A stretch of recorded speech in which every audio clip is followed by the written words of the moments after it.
ನಮಸ್ಕಾರ, ಎಲ್ಲರಿಗೂ ಸ್ವಾಗತ. ಬನ್ನಿ, ಇವತ್ತು ನಾವು ಶೇರ್ ಮಾರ್ಕೆಟ್ ಅನ್ನ ಒಂದು ತುಂಬಾನೇ ಸಿಂಪಲ್ ಆದ್ರೂ ಅಷ್ಟೇ ಪವರ್ಫುಲ್ ಆದ ಹೋಲಿಕೆ ಮೂಲಕ ಅರ್ಥ ಮಾಡ್ಕೊಳ್ಳೋಣ. ಅದುವೇ ಒಂದು ರೈಲು ಪ್ರಯಾಣ.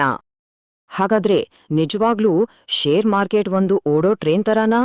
ಈ ಒಂದೇ ಒಂದು ಹೋಲಿಕೆ ಇದೆಯಲ್ಲ, ಇದು ಶೇರ್ ಮಾರ್ಕೆಟ್ನ ಕಾಂಪ್ಲೆಕ್ಸ್ ವಿಷಯಗಳನ್ನ ಮುಂದಿನ ಕೆಲವೇ ನಿಮಿಷಗಳಲ್ಲಿ ಎಷ್ಟು ಸುಲಭ ಮಾಡತ್ತೆ ಅಂತ ನೋಡೋಣ ಬನ್ನಿ. ಸರಿ, ಹಾಗಿದ್ರೆ ನಮ್ಮ ಜರ್ನಿಯ ಮೊದಲ ಸ್ಟೇಷನ್ಗೆ ಹೋಗೋಣ. ಶೇರ್ ಮಾರ್ಕೆಟ್ ಅಂದ್ರೆ ಒಂದು ದೊಡ್ಡ ರೈಲ್ವೆ ನೆಟ್ವರ್ಕ್ ಅಂತ ಇಮ್ಯಾಜಿನ್ ಮಾಡ್ಕೊಡಿ. ಇಲ್ಲಿರೋ ಒಂದೊಂದು ಸ್ಟಾಕ್ ಅಥವಾ ಇಂಡೆಕ್ಸ್ ಕೂಡ ಒಂದೊಂದು ಬೇರೆ ಬೇರೆ ಟ್ರೈನ್ ಇದ್ದ ಹಾಗೆ. ಸೊ ಬೇಸಿಕಲಿ ಶೇರ್ ಮಾರ್ಕೆಟ್ ಅನ್ನೋದು ಒಂದು ಟ್ರೈನ್ ಜರ್ನಿ ಇದ್ದಾಗೆ. ಇದರಲ್ಲಿ ಒಂದು ಇಂಟ್ರೆಸ್ಟಿಂಗ್ ವಿಷಯ ಏನಪ್ಪಾ ಅಂದ್ರೆ, ಟ್ರೈನ್ ಮುಂದೆ ಹೋದ್ರೆ ಮಾತ್ರ ಅಲ್ಲ, ಕೆಲವೊಂದ್ಸಲ ಹಿಂದೆ ಬಂದ್ರೂ ದುಡ್ಡು ಮಾಡ್ಬೋದು. ಅಂದ್ರೆ ಮಾರ್ಕೆಟ್ ಮೇಲೆ ಹೋಗ್ತಿದ್ರು ಸರಿ, ಕೆಳಗ್ ಬರ್ತಿದ್ರು ಸರಿ, ಎರಡೂ ಕಡೆಯಿಂದನೂ ಪ್ರಾಫಿಟ್ ಮಾಡೋಕ್ ಚಾನ್ಸ್ ಇರುತ್ತೆ. ಮೇಲೆ ಹೋಗೋದನ್ನ ಲಾಂಗ್ ಅಂತಾರೆ, ಕೆಳಗ್ ಬರೋದನ್ನ ಶಾರ್ಟ್ ಅಂತಾರೆ. ಸೊ ನಮ್ಮ ಅಸಲಿ ಚಾಲೆಂಜ್ ಇರೋದೇ ಟ್ರೈನ್ ಯಾವ ಡೈರೆಕ್ಷನ್ನಲ್ಲಿ ಹೋಗುತ್ತೆ ಅಂತ ಸರಿಯಾಗಿ ಗೆಸ್ ಮಾಡೋದು. ಹಾಗಾಗಿ ಈ ಜರ್ನಿಯಲ್ಲಿ ನಮ್ಮ ಫಸ್ಟ್ ಮತ್ತು ಮೋಸ್ಟ್ ಇಂಪಾರ್ಟೆಂಟ್ ಸ್ಟೆಪ್ ಏನಪ್ಪಾ ಅಂದ್ರೆ, ನಮ್ಮ ಟ್ರೈನ್ ಅಂದ್ರೆ ಮಾರ್ಕೆಟ್ ಮೇಲೆ ಹೋಗ್ತಿದ್ಯಾ ಅಥವಾ ಕೆಳಗೆ ಬರ್ತಿದ್ಯಾ ಅಂತ ಡಿಸೈಡ್ ಮಾಡೋದು.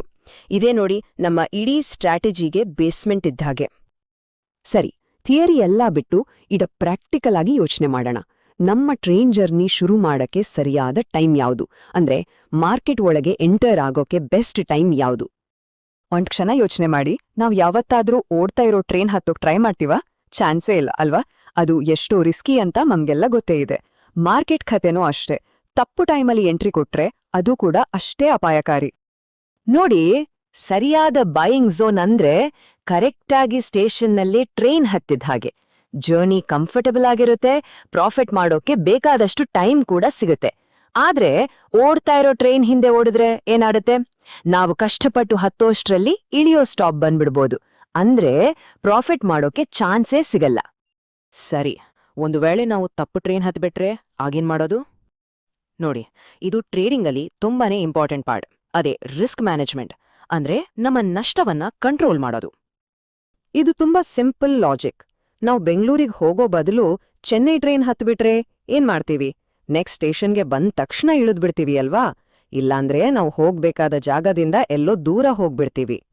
ಟ್ರೇಡಿಂಗ್ನಲ್ಲೂ ಅಷ್ಟೇ, ಲಾಸ್ ಆಗ್ತಿದೆ ಅಂತ ಗೊತ್ತಾದ ತಕ್ಷಣ ಅದರಿಂದ ಆಚೆ ಬರ್ಬೇಕು.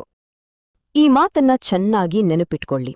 ನಾವು ಆ ತಪ್ಪು ಟ್ರೈನಿಂದ ಬೇಗ ಇಳಿದು ಬರ್ಲಿಲ್ಲ ಅಂದ್ರೆ ಒಂದು ಚಿಕ್ಕ ಲಾಸ್ ಏನಿದೆ ಅದು ಒಂದು ಟಾಪ್ ಕ್ಲಾಸ್ ಲಾಸ್ ಆಗಿ ಬದಲಾಗುತ್ತೆ. ಅದು ನಮ್ಮ ಇಡೀ ಕ್ಯಾಪಿಟಲ್ ಅನ್ನೇ ಖಾಲಿ ಮಾಡ್ಬಿಡ್ಬೋದು. ಹಾಗಾದ್ರೆ ಈ ಸ್ಟಾಪ್ ಲಾಸ್ ಅಂದ್ರೆ ಏನು? ಅದು ನಮ್ಮ ಸೇಫ್ಟಿ ಜಾಕೆಟ್ ಇದ್ದಾಗೆ. ನಾವು ತಪ್ಪು ಡೈರೆಕ್ಷನ್ನಲ್ಲಿ ಹೋಗ್ತಿದೀವಿ ಅಂತ ಗೊತ್ತಾದ ತಕ್ಷಣ ನಮ್ಮನ್ನ ಆ ಟ್ರೇಡ್ನಿಂದ ಹೊರಗೆ ತರುವ ಒಂದು ಟೂಲ್ ಅದು. ಇದೇ ನಮ್ಮ ಕ್ಯಾಪಿಟಲ್ ಅನ್ನ ದೊಡ್ಡ ನಷ್ಟದಿಂದ ಕಾಪಾಡೋದು. ಓಕೆ, ಈಗ ನಮ್ಮ ಫೋಕಸ್ ಅನ್ನ ಸ್ಟ್ರಾಟಜಿ ಕಡೆಗೆ ತರೋಣ.